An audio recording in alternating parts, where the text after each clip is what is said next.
Uma boa noite a todos, boa tarde, boa noite, né? É uma alegria estar aqui de volta, depois de alguns meses. É sempre uma alegria nós dividirmos os ensinamentos de Jesus, os ensinamentos da doutrina espírita.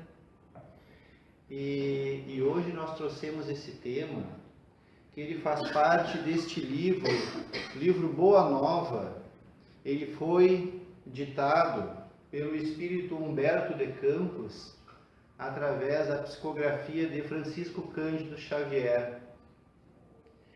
Esse livro ele traz 30 capítulos, 30 narrativas que Humberto de Campos nos traz acerca da convivência de Jesus com aqueles que ali estavam quando ele esteve na Terra. Essa convivência que nós muitas vezes tínhamos apenas aqueles relatos dos apóstolos, aqueles relatos bíblicos, ela ganha, então, com a doutrina espírita, uma profundidade e uma amplitude e uma atualização, digamos assim, para o nosso entendimento. E essas passagens de Jesus trazidas então pela espiritualidade, nós poderíamos nos colocar no lugar daqueles que estavam ali com o Mestre naquele momento. Porque quando são relatados os diálogos de Jesus, fica visível o traço de personalidade daquele que estava ali com o Mestre, né? Esse é um ponto que nós podemos pedir licença e nos colocar naquele lugar, porque cada um de nós, quando vai fazer uma leitura de um livro como este, que nós recomendamos muito, nós vamos perceber o quão atual é a recomendação do Mestre daquela época, com aquelas pessoas, ainda hoje para nós. Neste caso, Tomé é aquela história que a gente conhece daquela maneira simples, ver para crer. Ele duvidava, ele tinha uma fé ainda incipiente, vacilante. E nós vamos iniciar fazendo uma leitura do primeiro trecho do livro, dessa passagem, que diz o seguinte: conta a narrativa de Mateus que, voltando Jesus de uma de suas excursões, se encaminhou para o território de Dalmanuta, onde vários fariseus se puseram a discutir com ele, para experimentá-lo, entremostrando a dor que lhe causava a incompreensão ambiente. O Mestre exclamou com a sua energia serena: por que pede esta geração um sinal do céu? Na verdade, esses fariseus, no próximo parágrafo, ele vai dizer, né, que os fariseus principalmente eram os que desejavam crer nos ensinamentos novos. Algo neles reconhecia a verdade naqueles ensinamentos de Jesus. Era algo novo, que no íntimo muitas vezes nós ansiamos por algo melhor, é natural nosso, e neles não era diferente. E eles ansiavam, a forma que eles interpelavam Jesus, as narrativas evangélicas nos trazem, era mostrando que algo eles haviam refletido a respeito daquilo também. Mas diz Humberto de Campos que desejavam crer nos ensinamentos novos, mas dentro das normas do velho egoísmo humano. Reclamavam prévias compensações do sobrenatural ao apoio do dia seguinte. Ou seja, eles queriam apoiar Jesus.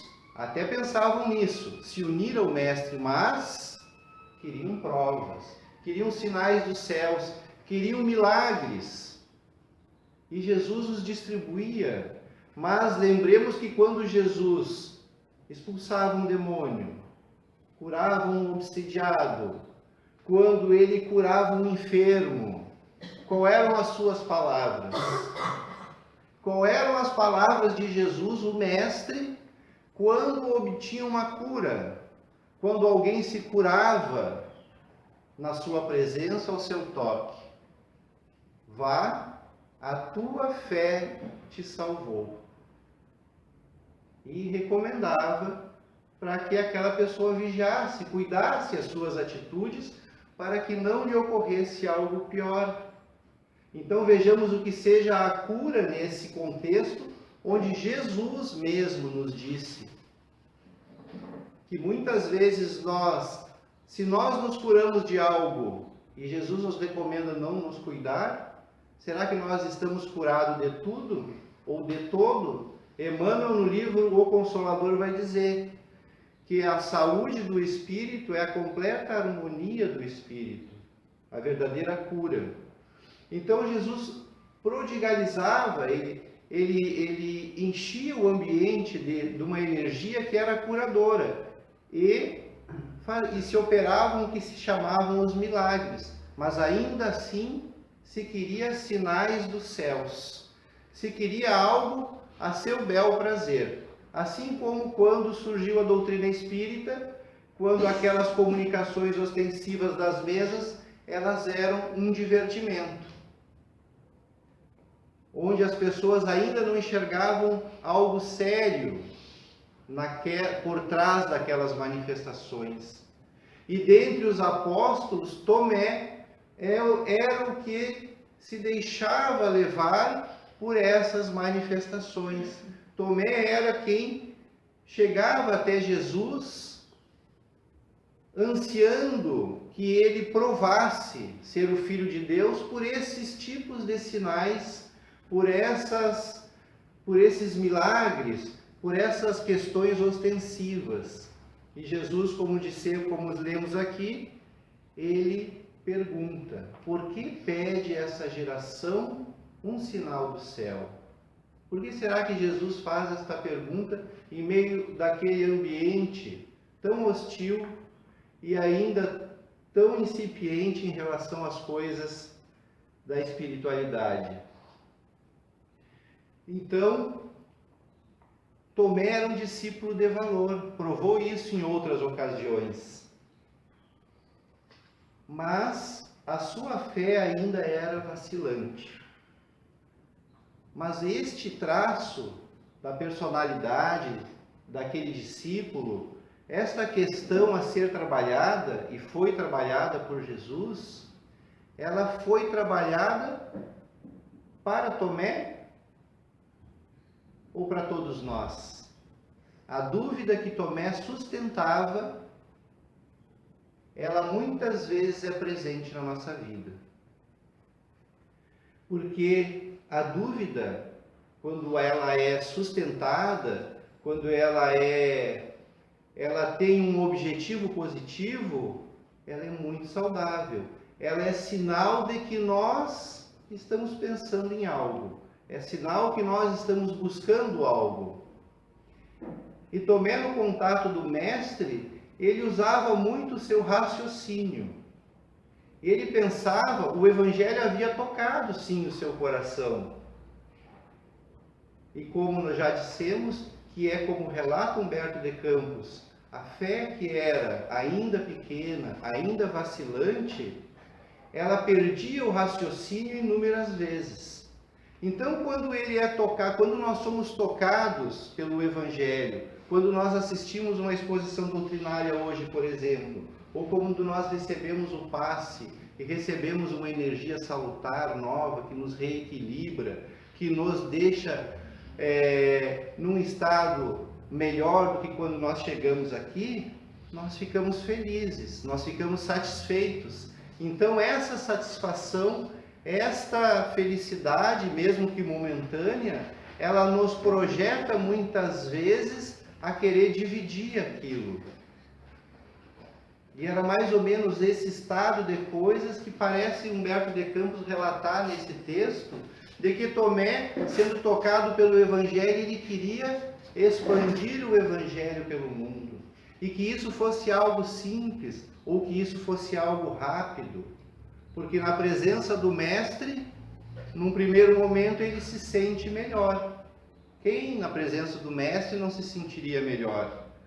E então ele começa a se sintonizar com esta parte da população que queriam sinais dos céus. E conta essa passagem que altos funcionários de Herodes e pessoas influentes daquela época estavam ali naquelas imediações e já haviam escutado sobre Jesus, sobre as suas pregações, sobre o seu evangelho, sobre as curas, sobre os milagres, então, e eles queriam conhecer Jesus. Mas era este conhecer, nada que fosse proveitoso, digamos assim, à proposta de Jesus. Eram os poderosos do mundo. E Tomé acreditava que se eles vissem Jesus curar, se eles vissem um sinal maravilhoso de Jesus, eles iriam ajudar a propagação. Vejam aí então a ingenuidade desse discípulo, porque ele forma um raciocínio em torno desta ideia e ele fica como que uma ideia fixa. Nós convidamos os irmãos a lerem esse texto, porque ele interpela o Mestre insistentemente. Ele vai e diz a importância que é que Jesus faça um milagre aos olhos dos poderosos do mundo. E Jesus tem uma primeira atitude diante dessa proposta do seu apóstolo, daquele que convivia com ele, que é algo que a gente precisa aprender, porque em outras passagens Jesus também deu este testemunho. Diante de algo que é conflituoso, duvidoso, ele tinha a atitude de silenciar. Ele ficou em silêncio. Muitas vezes é difícil ainda para nós ficarmos em silêncio diante de uma situação que a gente está vendo que o outro está enganado, que o outro está equivocado. Então o silêncio vai evitar discussões, o silêncio vai proporcionar que o outro reflita, porque ele já externou as suas ideias, e Jesus faz esse silêncio, né? Então, e ele fica ali argumentando que são são as pessoas os poderosos daquela época, né? Ele narra o seguinte: são numerosos homens de importância, estão na localidade e desejam sinal de vossa missão divina.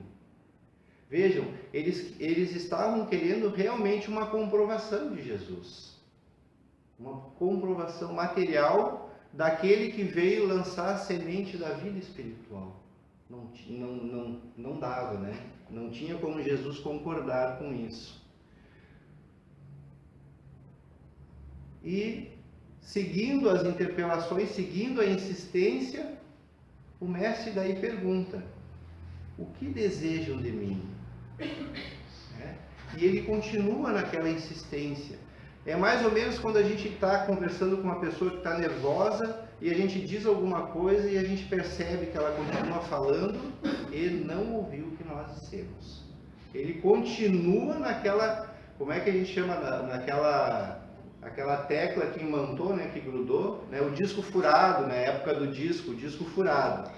Então ele continuava naquela ideia fixa, que era raciocínio, apenas a parte do raciocínio, que é o intelecto. E aí Jesus diz para ele: não é necessário que me vejam a mim, mas que sintam a verdade que trago de nosso Pai. Redarguiu Jesus com tranquila firmeza. Então ele coloca um ensinamento para todos nós, que não é necessário que a gente veja Jesus, Às vezes não é necessário que a gente tenha uma prova da existência de Deus conforme o nosso querer. Como, por exemplo, uma cura. Nós sabemos que muitas vezes a doença do corpo, muitas vezes não, ela é reflexo da imperfeição do espírito. E neste mesmo livro, O Consolador, Emmanuel vai dizer que a doença do corpo físico muitas vezes requer várias estações reencarnatórias para depurar o espírito da imperfeição que causou a doença. É o remédio. A própria doença é o remédio. Então a espiritualidade está nos trazendo isso com muita clareza. E Jesus vem dizer que é necessário que a gente sinta essa verdade, de que a imperfeição que eu carrego, ela é para que eu trabalhe as virtudes que eu também carrego para me tornar uma pessoa melhor.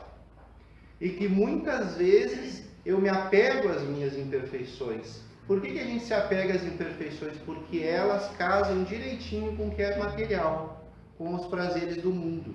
E às vezes a gente se habitua a isso e é difícil de largar. É difícil da gente depois cortar essa sintonia. Então, é necessário, diz Jesus, que sintam a verdade que eu trago do nosso Pai. E não que simplesmente a gente veja Ele. Não é esta era a diferença. E o apóstolo entendeu? Mestre, disse Tomé, atendei-os. Agora vocês imaginam, às vezes um pai, põe um filho de castigo porque não consegue explicar para aquela criança que ele não deve fazer aquilo. Aí imagina um apóstolo, ou um de nós, na frente de Jesus. E não tem como Jesus, naquele momento, fazer com que a gente entenda o que ele está nos dizendo. Ele sabia que a gente não vai entender de pronto, que a gente precisa da experiência, que a gente precisa de trilhar caminhos atentos, não só ao que é material. Gradativamente, nós vamos dando atenção ao que é espiritual. Muitas vezes uma pessoa nos atende numa loja ou num comércio e não atinge o seu objetivo daquele momento, que é nos vender, mas fica satisfeita porque nos atendeu bem.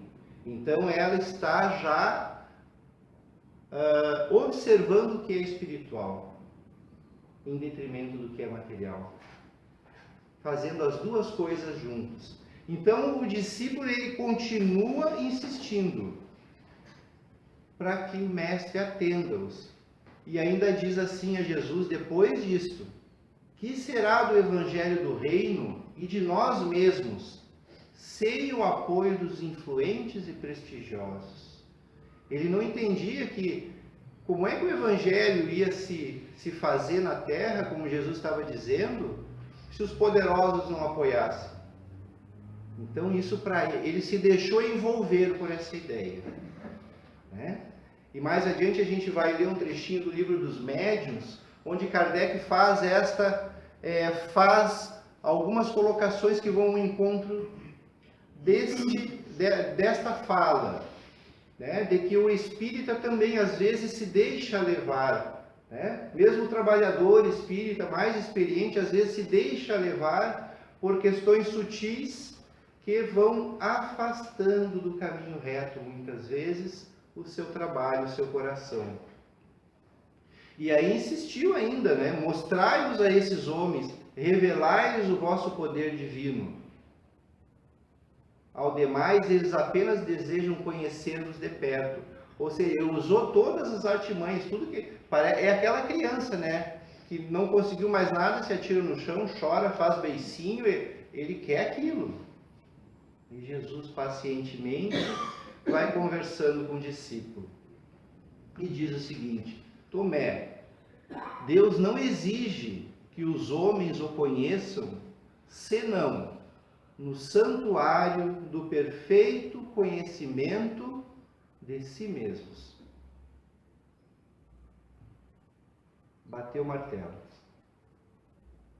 O objetivo da doutrina de Jesus, o objetivo da doutrina espírita, o objetivo de todos nós é nos conhecermos no nosso santuário, fazer todo o trabalho do Evangelho de Jesus, toda a recomendação que os Espíritos amigos nos dão através de Chico Xavier e tantas obras idôneas dentro de nós. As ferramentas estão fora, são os nossos familiares, são as nossas doenças, são o nosso trabalho, os nossos vizinhos, os nossos desafios, as nossas dificuldades. Tudo isso é ferramenta que trabalha nós mesmos. Porque quando nós retornamos à pátria espiritual, o que vai junto? O que nós levamos daqui?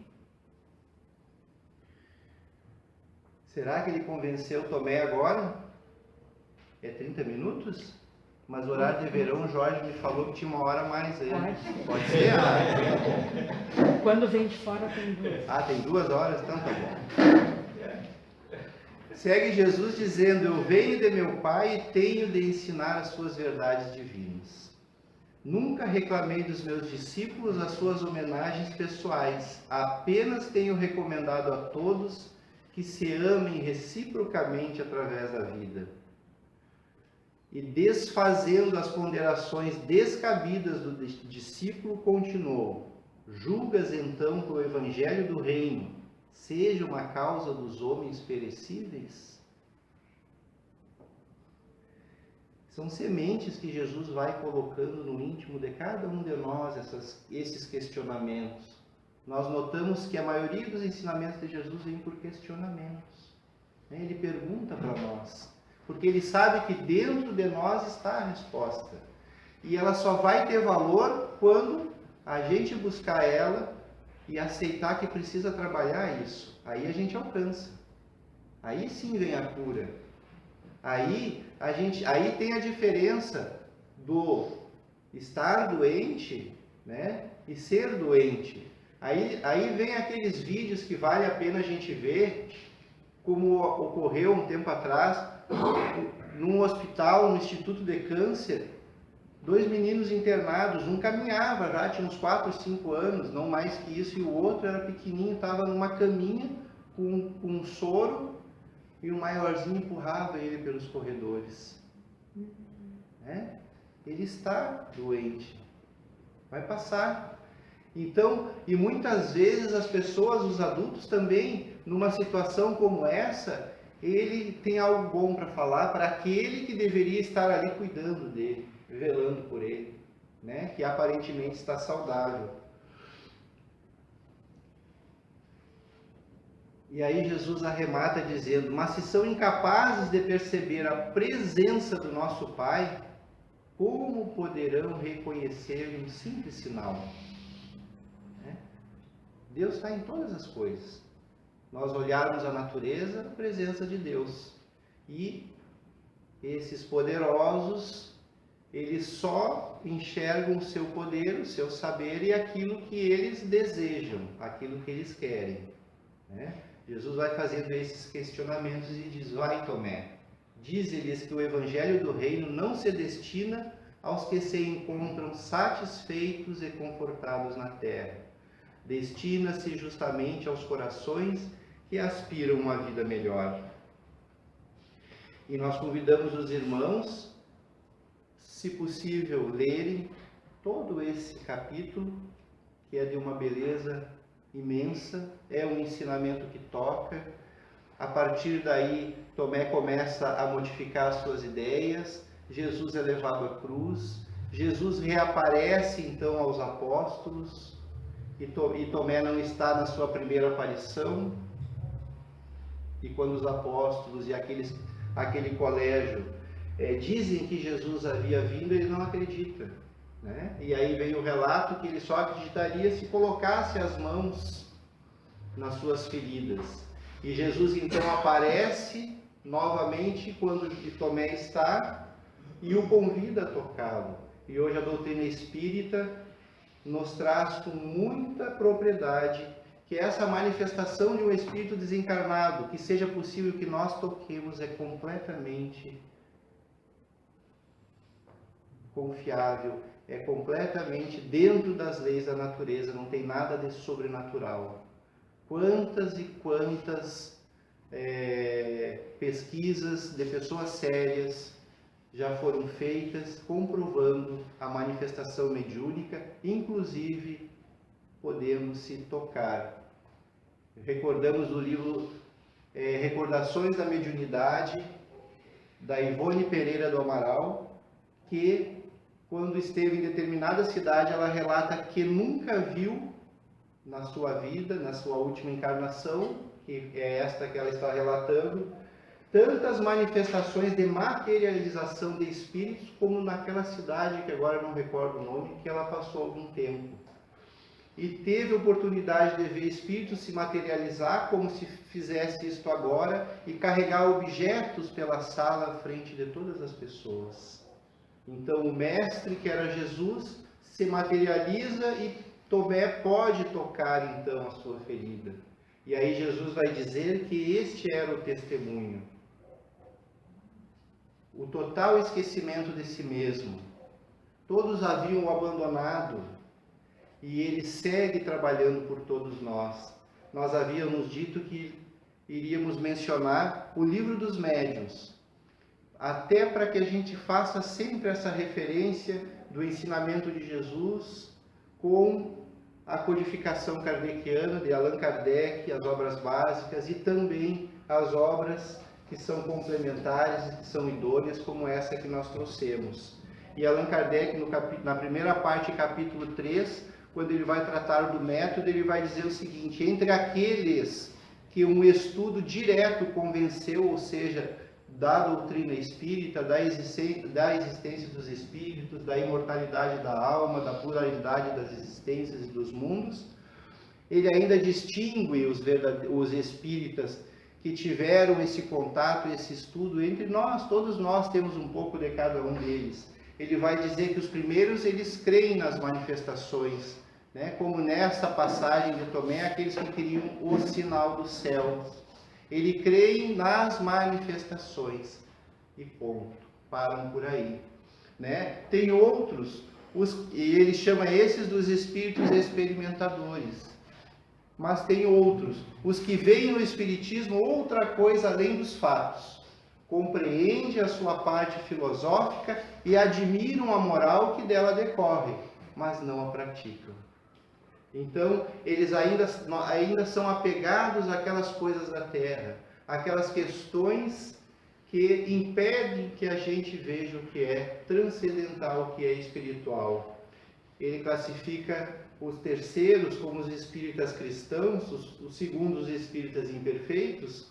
Os cristãos são os que não se contentam em admirar a moral espírita, mas a praticam e aceitam todas as suas consequências. Convencidos de que a existência terrestre é uma prova passageira, esforçam-se por aproveitar seus curtos instantes caminhando na única via de progresso que os pode elevar na hierarquia do mundo dos espíritos, esforçando-se por fazer o bem e reprimir suas más tendências. Suas relações são sempre seguras, porque sua convicção os distancia de todo o pensamento do mal. A caridade em todas as coisas é regra de sua conduta. São os verdadeiros espíritas, ou melhor, os espíritas cristãos. Aqueles espíritas que se aproximam da moral do Cristo e buscam, como Jesus fala a Tomé, colocar em si mesmos, o conhecimento de si mesmos. Mas aí Kardec levanta uma outra parte, digamos, daqueles adeptos ao espiritismo e chama-os de espíritas exaltados. O exagero é nocivo em tudo, diz Kardec. Em espiritismo dá uma confiança muito cega e frequentemente pueril nas coisas do mundo invisível e leva a aceitar muito facilmente e sem controle o que a reflexão e o exame demonstrariam a absurdidade ou a impossibilidade. Mas o entusiasmo não reflete, deslumbra. uma espécie de adepto. Essa espécie de adepto é mais nociva do que útil à causa do espiritismo. São os menos apropriados a convencer, porque desconfia-se com razão do seu julgamento. São enganados de boa fé, seja por espíritos mistificadores, seja por homens que procuram explorar sua credulidade. Então, no meio espírita, quando nós nos colocamos a trabalho de Jesus, nós precisamos ter este cuidado de que muitos, como os antigos fariseus, que queriam maravilhoso iluminar, ainda do plano espiritual nos envolve muitas vezes, nos tentando justamente naquilo que Jesus, com a sua aparição para Tomé, venha nos ajudar, que é nós fortalecermos a nossa fé. Nós não vamos nos tornar aquela pessoa que o Evangelho muitas vezes nos coloca, né, como uma pessoa ideal do dia para a noite. Mas enquanto nós estivermos trabalhando, Jesus vai estar conosco.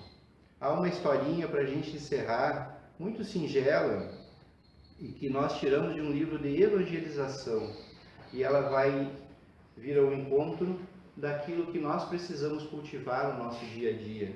Havia um médico, e talvez eu já tenha até contado ela aqui. Havia um médico numa cidade pequena, uma cidade do interior, aquela cidadezinha que todo mundo se conhece. E ele era uma pessoa muito boa, muito terna, muito humana. E todos aqueles que necessitavam de atendimento, ele os atendia, independentemente de pagamento ou não. E sempre iguais. E ele morava sozinho e no final do dia ele chegava em casa e fazia suas orações e reflexões, sempre sentado no mesmo lugar, numa cadeira. E ele guardava no íntimo um desejo de ver Jesus. Como ele queria ver o Mestre, né? Queria ver Jesus. Gostava muito dos ensinamentos do Evangelho e quando ele lia, ele se imaginava na presença do Mestre. E foram anos e anos, e um dia ele sentado na cadeira, olha para frente, estava ali Jesus com ele. E ele ficou, e agora? O que eu vou dizer? Eu quis tanto que o Mestre estivesse aqui, o que eu vou dizer para Jesus? Nisso batem na porta. As primeiras batidas não fizeram que ele movesse um músculo. Ele estava extasiado. As batidas são insistentes, ele vai e atende a porta. Era um chamado de uma senhora que estava doente, que era num bairro mais afastado, e ela com certeza não teria como pagar o atendimento. Foram vizinhos que estavam chamando, a família estava aflita, e ele foi. E no caminho ele pensava, mas logo hoje que Jesus veio, depois de tanto eu pedir, ele veio, e chegando lá ele começa a prestar o atendimento para essa senhora, e ele, como aí tinha esse coração de que sempre ele podia fazer algo mais, então ele, percebendo que aquela pessoa tinha outras necessidades, ele ficou e auxiliou, e buscou o remédio que precisava, voltou, e ficou dando aquela assistência, aquele amparo. Passou a noite. E ele esqueceu do Mestre. Quando ele estava voltando para casa, que ele lembra. E se entristece por um momento. Quando ele chega, estava lá Jesus. E aí o Mestre olha para ele e diz, porque tu foste atender o teu irmão, eu fiquei. Então, que nós possamos guardar as mensagens de Cristo nos nossos corações. Uma boa noite a todos, muita paz.